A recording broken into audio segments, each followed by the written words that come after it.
I was the funny kid growing up that would get people in trouble, absolutely. I started when I was 16. I got invited to a bowling alley. It was a show, they were doing a show at a bowling alley and I just dropped in. I was supposed to do 5 minutes and I went up first and I ended up doing like 20. It's one of my first venues I ever performed at. I was like 17 years old and I was opening up for Alex Thomas here. But it's very fun to when you're playing big venues like this to say one joke and make this person laugh by the orchestra pit and that person way up there in the balcony. My biggest comedy inspiration is Richard Pryor. Richard Pryor came in at a time in the late 60s when black comedy was going through its revolution and trying to find its own light.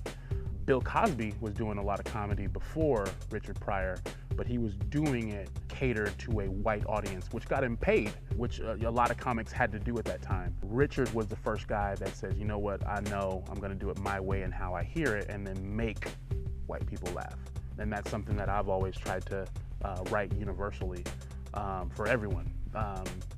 It's all coming from me, and you're gonna get Kenny Thomas' perspective, not necessarily a black perspective or a young guy perspective, no, it's gonna be Kenny Thomas, how he feels about something. He just so happens to be a black guy. It's unlike any other art form. Musicians, they can play the same songs in 50 different cities every day.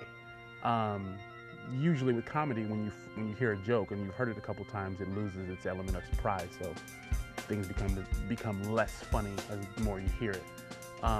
So with comedy, you have to do more. You can't just be a stand-up comic no more. You got to be a good actor. You got to write well. You got to be a good performer. And that's something I'm intentionally working on. I was a theater kind of guy in high school. I was in a lot of theater programs and that type of thing, and that's when I kind of fell in love with it. But I didn't pursue anything from there. I went the route of getting a job and trying to go to school, and I got into the financial sector, and that all fell apart. Gone. So, and now I only have these jokes to kind of fall back on. So that's why this project is pretty special to me. And that's why it's intentionally called The Greater Fool. We're just trying to be heard, trying to make people laugh.